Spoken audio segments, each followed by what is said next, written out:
संदीप के पिता हरिराम एक होटल में बर्तन धोने का काम करते थे। संदीप की मां कमला घरों में झाड़ू पोछे का काम करती थी। संदीप एक गरीब परिवार का लड़का था। पास के ही सरकारी स्कूल में वो चौथी कक्षा में पढ़ रहा था। संदीप अक्सर स्कूल के कुछ बच्चों को अपना जन्मदिन स्कूल में मनाते देखता था। स्कूल के बच्चे अपने जन्मदिन पर कक्षा में टॉफी और बिस्कुट बांटा करते थे। संदीप उन बच्चों को देखकर यही सोचता था कि उसका तो कभी जन्मदिन आता ही नहीं। वो स्कूल से घर आता है तो उसकी माँ कहती है, क्या बात है संदीप, आज इतना मुंह लटकाए हुए क्यों आ रहे हो?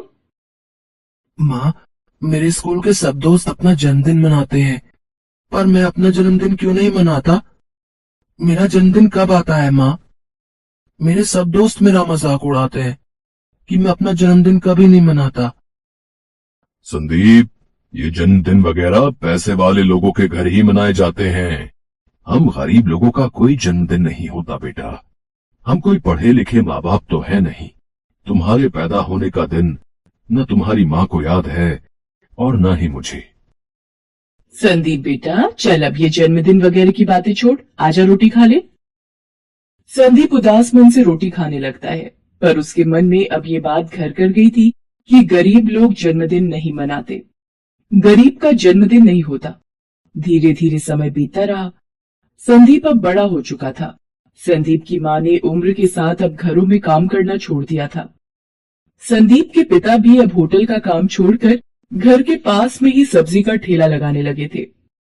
एक दिन हरिराम सब्जी का ठेला लगा रहा होता है। उसके पास वही होटल का मालिक आता है जहाँ हरिराम पहले बर्तन धोने का काम किया करता था। अरे हरिराम, सब्जी का ठेला लगाने लगे हो? हैं? अच्छी बात है। शरीर चलता रहना चाहिए और मेहनत करने में क्या हर्ज है कि नहीं? अच्छा लाओ, 2 किलो आलू और 2 किलो टमाटर तोल दो। अभी देता हूँ साहब। बड़ी खुशी हुई आपको इतने समय के बाद देखकर। अरे हरिराम, तुम्हारा एक बेटा भी था ना संदीप? अब तो बड़ा हो गया होगा। आजकल क्या कर रहा है? कुछ नहीं मालिक, अभी 12वीं पास की है उसने, तो घर पर ही है। अच्छा, तो ये बात है। अच्छा, एक काम करो, मैंने बड़े बाजार में एक नई बेकरी खोली है, तो मुझे वहां पर एक लड़के की जरूरत है जो बेकरी की देखभाल भी कर सके और लोगों के घरों तक ऑर्डर भी पहुंचा सके। तुम चाहो तो कल से ही संदीप को नौकरी पर भेज सकते हो। 8,000 रुपए महीना की तनख्वाह पर रख लूंगा। क्यों, सही रहेगा ना तुम्हारे लिए भी? ये तो बहुत अच्छी बात हो जाएगी मालिक। मैं कल ही संदीप को आपकी बेकरी पर भेज देता हूँ। अगले दिन से संदीप हरिराम के कहने पर बेकरी शॉप पर काम करने लग जाता है। बेकरी का मालिक नारायण सभी ऑर्डर की डिलीवरी के लिए अब संदीप को ही भेजता था। नारायण की बेकरी के केक और पेस्ट्री बहुत ही मशहूर थे।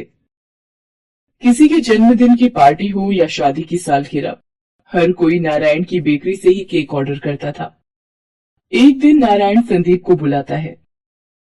संदीप, अरे ये ऑर्डर पहुंचाना है ठीक 5 बजे तक। जन्मदिन की पार्टी है तो 6 बजे तक केक काटने के लिए उन लोगों ने टाइम रखा है ना? तो हमें जो है 5 बजे तक ऑर्डर पहुंचाने के लिए कहा गया है। ये घर का पता है, ठीक समय पर डिलीवरी पहुंचा देना, ठीक है? संदीप केक का ऑर्डर देने के लिए निकल जाता है।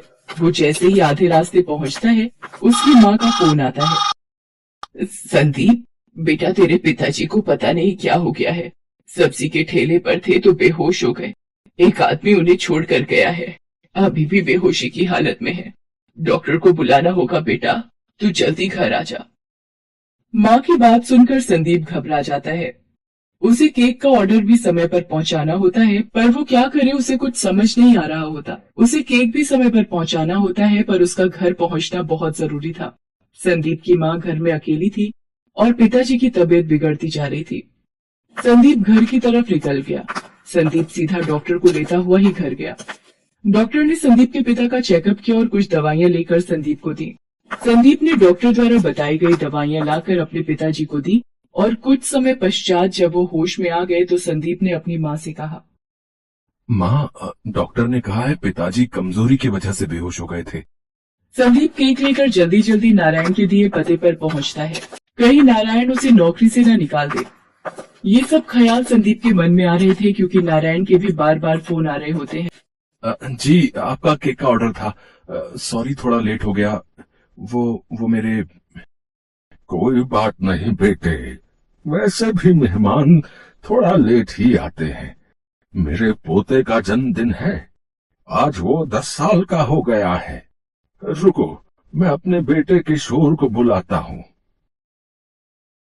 अरे किशोर बेटा, अरे ये जो केक ऑर्डर किया था, केक आ गया है। चलो मोहित बेटा, तुम्हारे जन्मदिन का केक आ गया है, जिसका तुम्हें बेसब्री से इंतजार था। वाओ, मेरा बर्थडे केक आ गया। जी, नारायण जी की बेकरी से आया हूँ। ये आपका केक। हैप्पी बर्थडे बेटा। थैंक यू भैया। आप भी अंदर आओ ना भैया, आज मेरा बर्थडे है, तो आप भी तो गेस्ट हुए ना। हाँ हाँ प्लीज, अगर मोहित का मन है तो थोड़ी देर के लिए आ जाइए। सर मैं आपके घर की पार्टी में, सर मैं कैसे? क्यों नहीं बेटा, आप क्यों नहीं आ सकते? आओ बेटा, मेरे पोते का मन है तो थोड़ी देर के लिए आ जाओ। भैया, आप मेरे जन्मदिन का केक लाए हो, मैं आपके जन्मदिन पर केक लाऊंगा। आपका जन्मदिन किस डेट को आता है भैया? बचपन का वही प्रश्न संदीप को याद आ जाता है, जिसका उत्तर उसे आज तक नहीं मिला था। वो चुप हो जाता है। मोहित दोबारा उससे वही प्रश्न करता है। इस पर संदीप कहता है, पता नहीं मोहित बेटा, मैंने कभी अपना जन्मदिन नहीं मनाया, इसलिए मुझे पता ही नहीं कि मेरा जन्मदिन कब होता है। कोई बात नहीं भैया, मैं आपका जन्मदिन मनाऊंगा। पापा, दादू, हम कल भैया का जन्मदिन मनाएंगे। हम भैया के घर चलेंगे ना पापा? हाँ हाँ मोहित बेटा, हम कल इन भैया के घर जरूर चलेंगे। अगले दिन पिता की तबीयत की वजह से संदीप छुट्टी पर होता है। मोहित अपने पिता और दादू को लेकर नारायण की बेकरी पर जाता है। नारायण को लगता है कि कल केक लेट हो गया था, शायद इसी वजह से वो संदीप की शिकायत लेकर आए हैं। नारायण उन्हें बताता है कि संदीप के पिताजी की तबीयत खराब है, कल इसी वजह से उसे आपके घर आने में देर हो गई थी। जब वो उनके घर केक देने जा रहा था तो रास्ते में ही उसकी माँ का फोन आ गया था कि उसके पिताजी की तबीयत अचानक खराब हो गई है, इसी वजह से उसे केक देने में देरी हो गई। मोहित के पिता और दादू नारायण को बताते हैं कि पार्टी शुरू होने से पहले ही संदीप केक ले आया था। संदीप ने अपनी जिम्मेदारी पूरी तरह निभाई है। वो नारायण से संदीप के घर का पता पूछते हैं और एक बढ़िया सा केक भी खरीदते हैं। वो संदीप के घर पहुंचते हैं। संदीप मोहित और उसके पापा व दादू को देखकर हैरान रह जाता है। वो अपने माता पिता से उन्हें मिलवाता है। संदीप भैया, हैप्पी बर्थडे। ये लो आपका बर्थडे केक। कल आप मेरे बर्थडे पर आए थे, आज मैं आपके बर्थडे पर आया हूँ। आओ संदीप भैया, केक काटते हैं। आओ बेटा संदीप, अपना जन्मदिन मनाओ और ये केक काटो।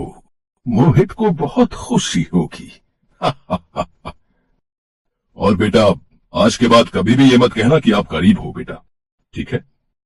मन से अमीर होना चाहिए, दिल का अच्छा होना चाहिए, मनुष्य का मन साफ होना चाहिए, तो वो अपने ही आप अमीर हो जाता है। सब मिलकर संदीप का जन्मदिन मनाते हैं। संदीप और उसके माता पिता बहुत खुश होते हैं।